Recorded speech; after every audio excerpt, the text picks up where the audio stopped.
मऊगंज के गडरा गांव के मजरा टोला में कुछ शरारती तत्वों द्वारा एक युवक सहित पुलिस विभाग के एएसआई की हत्या की जाने के मामले में मऊगंज पुलिस ने मामले में लगभग सभी 34 आरोपियों को गिरफ्तार कर लिया है। अलग अलग पुलिस टीमों ने इस मामले में फरार चल रहे आरोपियों को प्रयागराज के आसपास स्थित कुछ गांव, प्रयागराज, मऊगंज के कुछ जंगली क्षेत्र और बनारस से गिरफ्तार किया है। मामले के संबंध में जानकारी देते हुए डीआईजी साकेत प्रकाश पांडे ने बताया कि पुलिस ने लगभग सभी आरोपियों को पकड़ने में सफलता हासिल कर ली है। इनमें से कुछ लोगों से पूछताछ की जा रही है और बाकी लोगों को जेल भेज दिया गया है। पूरे गांव में आदिवासी परिवारों की सुरक्षा के लिए पुलिस तैनात की गई है। लोगों से संवाद कर शांति व्यवस्था बनाए रखने की अपील की जा रही है। ऐसा माना जा रहा है कि जल्द ही गांव में फिर से रौनक लौट आएगी। इसके साथ ही उक्त घटना में विवादित बयान देने वाले पूर्व सांसद बुद्धसेन पटेल के विरुद्ध भी पुलिस कार्रवाई कर रही है, जबकि प्रशासनिक व्यवस्था को लेकर संभाग आयुक्त बीएस जामोद ने बताया कि पलायन के बाद जो बुजुर्ग घरों में थे उनके भोजन पानी की व्यवस्था सुनिश्चित करने के निर्देश मऊगंज जिले के प्रशासनिक अधिकारियों को दे दिए थे।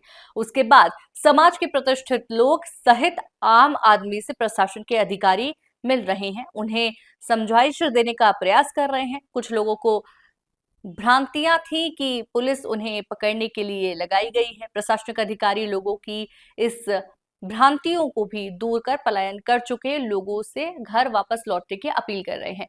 सुरक्षा की दृष्टि से क्षेत्र में धारा 53 लगाई गई है, जिससे स्थिति सामान्य होने के बाद हटा लिया जाएगा।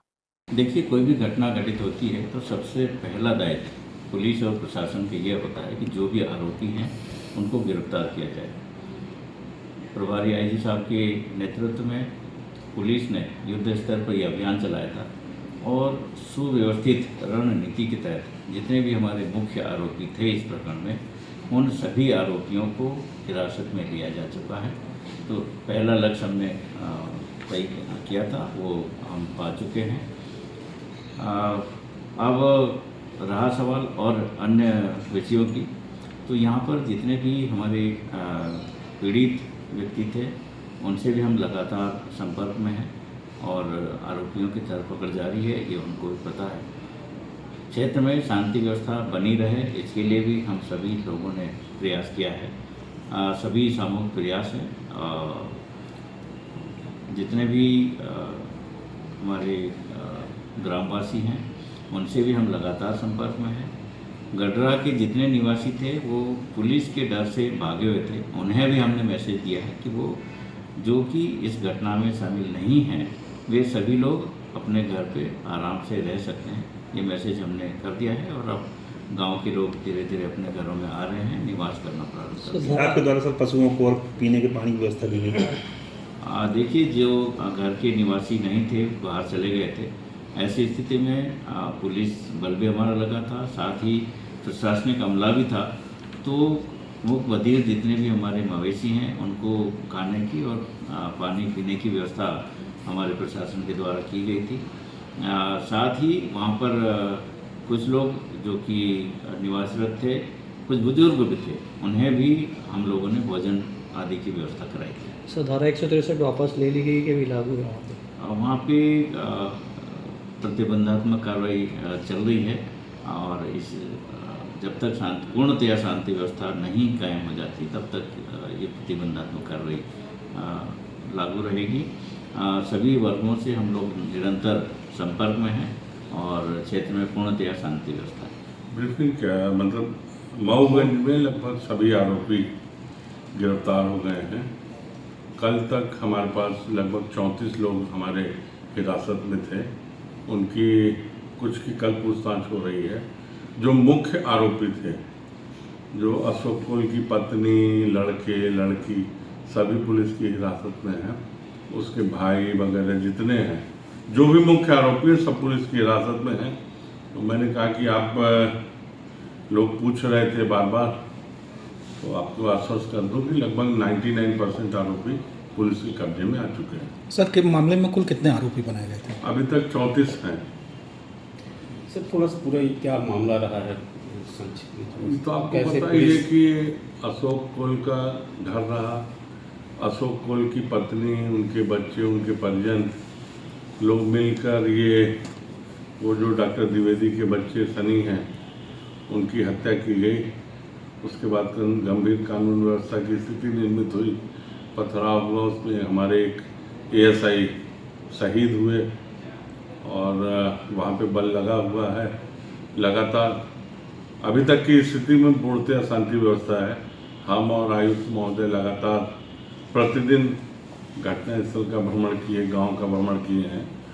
अभी तक की स्थिति बिल्कुल ही शांतिपूर्ण है और अब तो सारे आरोपी भी पुलिस के हिरासत में आ चुके हैं। देखने को जैसे आया है कि किसकी घटनाक्रम में सहायता रही और क्या था पूरा किसकी घटनाक्रम? ये घटना को लेके किसकी क्या भूमिका रही? ये तो विवेचना का विषय है, यह क्लोज करना उचित नहीं होगा। लेकिन चूँकि अशोक कोल का घर ही था, उनके घर में ही ये घटना हुई है और जितने आरोपियों का नाम आया, कुछ हमारे पास डिजिटल साक्ष्य हैं। उन डिजिटल साक्ष्यों को नकारा नहीं किया जा सकता। कुछ मोबाइलों से ही मिले हैं आरोपियों के और इसलिए मुझे नहीं लगता कि कहीं कोई उसमें गुंजाइश है। सर उसमें महिलाएं भी कुछ आरोपी बनी, कितनी महिलाएं हैं? अधिकतर महिलाएं हैं। सर मामले के जो मुख्य आरोपी थे उन्हें कहाँ से गिरफ्तार किया गया?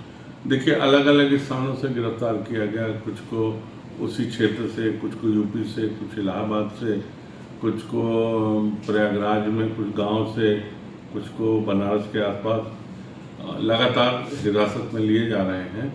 और लेकिन आज की डेट में हमारे पास लगभग सभी आरोपी हिरासत में हैं। सर गांव के कुछ लोगों द्वारा बाहर पलायन किया गया था, ताला बंद था, पुलिस उनके जानवरों को चारा पानी दे रही थी, तो क्या है वो वापस आ गए कि अभी नहीं आए? देखिए, ऐसी घटना जब भी होती है तो लोगों को लगता है कि किए हों या न किए हों, कि पुलिस आएगी, पूछताछ करेगी, हमें ले जाएगी।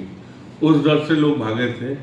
लेकिन अभी कुछ दिन पहले कमिश्नर साहब की अध्यक्षता में 2-3 बैठकें हम लोग लगातार वहाँ लिए। उससे लोगों में ये विश्वास लगा, उनको ये लगा था कि ये पुलिस हमें पकड़ने आई है। जब उनको ये बताया गया कि नहीं, ये आपकी सुरक्षा के लिए है कि कोई भी गैर असामाजिक या विघ्न संतोषी लोग वहाँ पे जाके कोई हरकत न करें, तो आपकी सुरक्षा के लिए ये है। और आपने देखा, पुलिस का मानवीय पक्ष भी देखा। हमारी किसी से दुश्मनी नहीं होती। वहाँ पे जानवर हैं और पालतू छोटे छोटे जानवर भी हैं, उनको खाना पानी सब उपलब्ध कराया गया है। इवन आयुक्त महोदय ने खुद आदेश किया था जनपद और एसडीएम को कि वहाँ पे भूसा इत्यादि की भी व्यवस्था की जाए, जिससे जानवर भूखे न रहें। सर बल अभी हटा दिया गया कि भी रखा गया? बल लगातार रहेगा। सर इस पूरे मामले को लेके एक पूर्व सांसद ने विवादित बयान भी दिया था, क्या सर उसमें भी आपराधिक प्रकरण पंजीबद्ध किया गया? वो भी संज्ञान में आ गया है, उस पर भी वैधानिक कार्रवाई होगी। सर ऐसी घटनाओं में लोग आक्रामक हो जाते हैं और पुलिस ही सामने होती है तो पुलिस पे हमला होता है, इसके ऊपर क्या? देखिए, क्या है कि ये एक मेरा भी काफ़ी लंबा सेवा काल है। जब भीड़ इकट्ठी होती है तो मैंने पहले भी बताया कि एक भीड़ की कोई मानसिकता नहीं होती। उनमें कोई भी अगर कुछ भी बोल देगा तो बिना सत्यता को जाने हुए वो भीड़ उस दिशा में चली जाती है। हम इसी चीज़ों को अवॉइड करते हैं। यही कह सकते हैं कि कभी भी ऐसी नौबत आए, कुछ भी आपको सूचना मिले, कुछ भी अफवाह मिले, तो तुरंत रिएक्ट न कीजिए। पहले उनकी सच्चाई जानकारी लेने का प्रयास कीजिए, उसके बाद जो आपको निर्णय लेना है आप निर्णय लें। एक यूट्यूबर का भी नाम आया है उसके वीडियो में, तो किस तरह के यूट्यूबर का? हाँ, उनके द्वारा कुछ साक्ष्य एकत्र किए गए थे वहाँ पे, और उनकी भी भूमिका साक्ष्यों को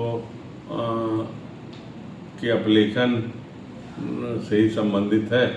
लेकिन अभी तक जहाँ तक लग रहा था कि उनकी सीधे भूमिका नहीं है, ऐसी स्थिति में उनको भी हिरासत में लिया गया।